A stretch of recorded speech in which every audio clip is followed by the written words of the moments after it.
안녕하세요. 타이거 ETF 김수정입니다. 챗GPT 개발사 오픈AI의 샘 울트먼이 최근 반도체 수요 병목 현상을 해결하겠다며 자그마치 7조 달러, 하나로 9천조 원의 AI 반도체 펀딩을 모집하고 있다는 기사가 월스트리트 저널을 비롯한 다수의 채널에서 보도되었습니다. 7조 달러가 얼마나 큰 돈이냐면 미국 연방정부의 1년 예산이 1조 6천억 달러고 작년 23년 반도체 시장 전체 매출 총량이 5천억 달러이며 역사적으로 반도체가 탄생하면서 들어간 투자 금액이 1조 달러밖에 안 됩니다. 즉, 전 세계가 반도체 시장에 투자한 돈의 7배이자 미국 정부 1년 예산의 7배의 돈을 모아서 새로운 AI 반도체 제국을 만들겠다는 것입니다. 아쉽게도 지난 2월 인텔 CEO와 진행한 대담에서 샘 울트먼은 7조 달러 규모의 펀딩을 유치하고 있다는 것은 사실이 아니라고 밝혔지만 AI 반도체 시장에 생각하는 것 이상의 투자가 필요한 것은 맞다는 의견을 밝혔습니다. 7조 달러 정도는 아닐지라도 상상 이상의 투자금이 있어야 한다는 그의 말에서 앞으로 인류 역사를 바꿀 AI 그리고 AI 시대의 쌀과 같은 AI 반도체 시장의 확장성이 그만큼 크다는 것을 미루어 짐작해 볼 수 있는데요. 작년부터 미국 증시 상승세를 이끈 AI 판을 완전히 뒤바꾸고 있다는 온디바이스 시장과 AI 반도체에 대해 자세히 알아보겠습니다.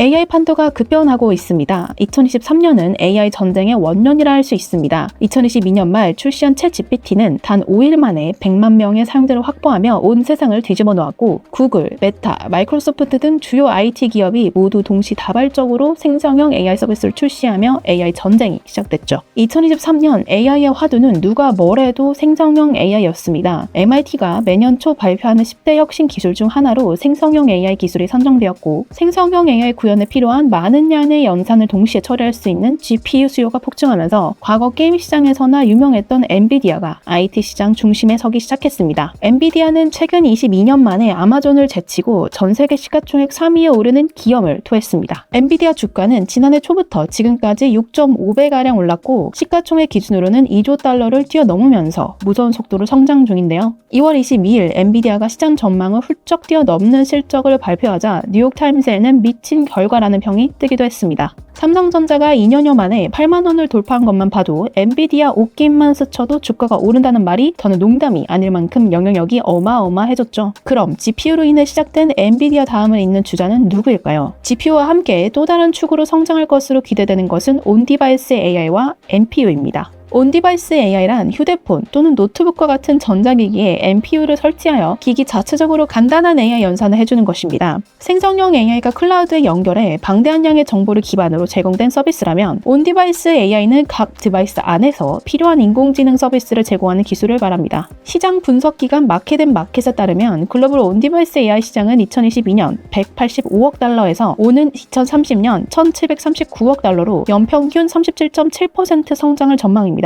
가히 대단한 성장률 전망이죠. 생성형 AI도 충분히 획기적인데 온디바이스 AI가 굳이 필요할까 싶은 분도 있을 것입니다. 그냥 인터넷에서 연결해서 쓰면 되는 게 아닐까 싶지만 온디바이스 AI의 가장 큰 장점은 보안입니다. 생성형 AI는 클라우드 서비스에 접속을 해야 하고 데이터 센터로 정보를 보내야 합니다. 그렇기 때문에 모든 정보가 데이터 센터에 적재되는 것이죠. 그러면서 내가 원치 않더라도 일정 부분 개인정보가 노출될 수 있습니다. 반면 각 디바이스 안에서 자체적으로 간단한 AI 서비스를 제공하는 온디바이스 AI는 개인정보를 클라우드에 제공하지 않아도 됩니다. 보안을 확보할 수 있는 것이죠. 또 하나는 속도의 문제입니다. 챗GPT를 써보신 분은 알겠지만 내 질문을 입력하면 클라우드 상에서 LLM은 방대한 양의 정보를 바탕으로 답을 도출하기 때문에 답을 얻기까지 시간이 걸립니다. 물론 우리가 느끼기엔 당연히 빠르죠. 하지만 간단한 질문에 대한 대답도 복잡한 질문과 동일하게 시간이 걸린다면 가끔은 속도가 느리다고 느낄 수 있습니다. 하지만 온디바이스 AI는 말 그대로 각 디바이스 안에서 간단한 AI 연산만 거쳐 대답을 하기 때문에 반응 속도가 컴팩트하고 빠를 수 있겠죠. 이러한 이유뿐 아니라 결국의 기술의 발전은 범용에서 개인화로 향한다는 점에서 온디바이스 AI의 탄생은 필연적이지 않았나 싶습니다. 마치 1990년대 인터넷의 탄생이 PC와 닷컴 서비스를 거쳐 모바일 산업으로 넘어온 것과 같이 챗GPT가 문을 연 AI 생태계는 인터넷 기반 클라우드 서비스에서 각 소형 디바이스에서 구현되는 AI 중심으로 전환될 수 있는 거죠.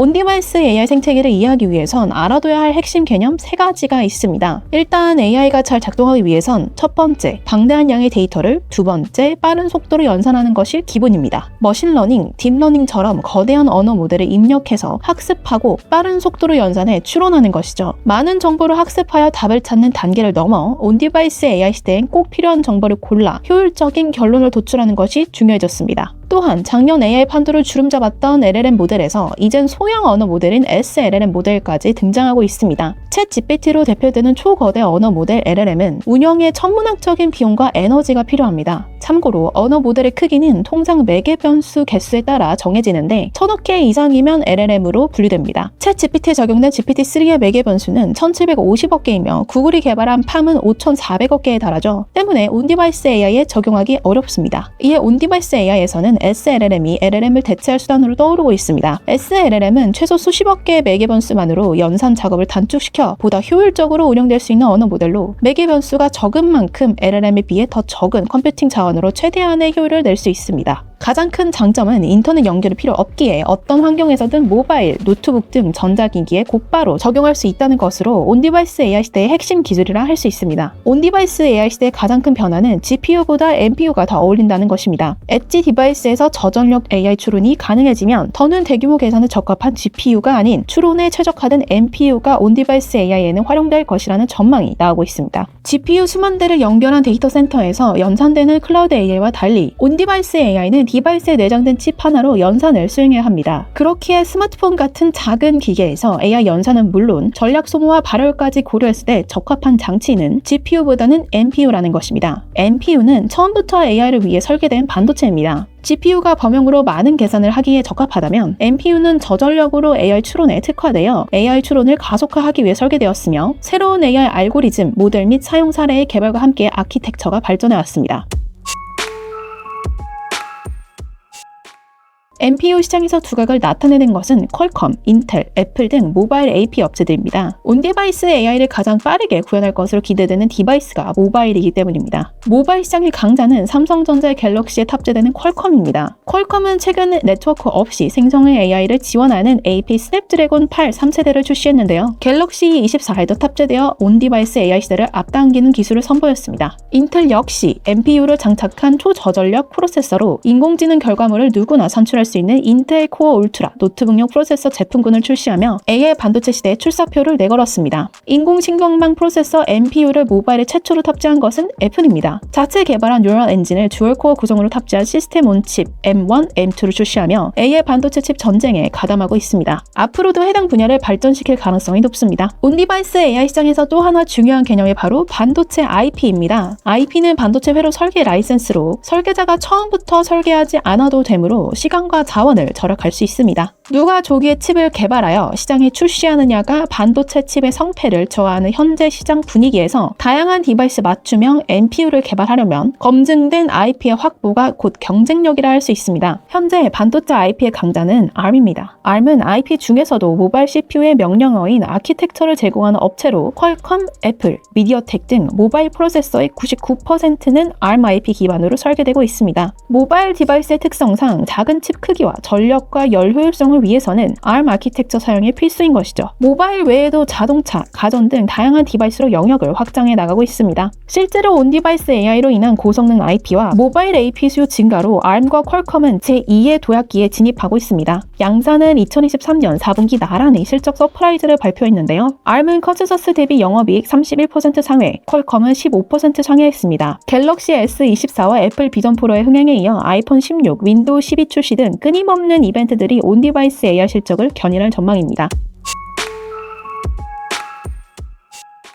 정말 지금으로는 상상할 수 없는 큰 자금이 이곳에 다 모일 것으로 보입니다. 지금의 성장세는 시작에 불과할 것이겠죠. 온디바이스 AI 시장에 몰린 돈은 또 다시 전 세계 등실을 뒤흔들고 업계를 이끄는 새로운 리더를 탄생시킬 수도 있습니다. 이미 전 세계 기업 시가총액 탑10 중 절반 이상이 AI 서비스를 만들거나 관련 기술, 부품 개발에 나서며 주가를 키우고 있죠. 챗 GPT 출시로 시총 1위에 등극한 MS는 물론이고 아마존을 제치고 시총 3위에 오른 엔비디아가 대표적인 사례입니다. 단 온디바이스 AI 전쟁에서 최종 승리할 기업이 누가 될지는 아무도 예측할 수 없습니다. 그런 의미에서 관련 기업들을 한 번에 담을 수 있는 ETF를 주목할 필요가 있습니다. 미래에셋 타이거 글로벌 온디바이스 AI ETF는 온디바이스 AI 구현에 필요한 AI 연산 장치의 설계 및 제작, AI 모델 관련 기업에 투자하는 지수를 추종하는 ETF로 NPU를 설계하는 반도체 팹리스, IP 기업과 파운드리, 소형 언어 모델 제공 기업에 한 번에 골고루 투자할 수 있습니다. 오늘 살펴본 기업과 온디바이스 AI 관련 기술 용어만 따라가기도 벅찬데 관련 기술 중 어떤 것이 우수하고 어떤 것이 살아남을지 일반인인 우리가 판단하기는 매우 어렵습니다. 지금과 같은 성장기에는 온디바이스 AI 시장 판도에 따라 흥하는 기업의 성과가 수익에 연결되도록 설계된 지수 투자를 포트폴리오에 편성하는 것이 어쩌면 효율적일 수 있죠. 그리고 ETF 투자를 통해 퇴직연금 계좌와 ISA에서 세제 혜택을 누리면서 장기적으로 세상을 바꿀 온디바이스 AI 기업의 놀라운 성과를 취한다면 노후 준비 수단이 될 수도 있습니다. 미래 성장성이 기대되는 온디바이스 AI 관련 기업들을 ETF로 포트폴리오에 반영함으로써 현명한 투자를 이어나가시기 바랍니다.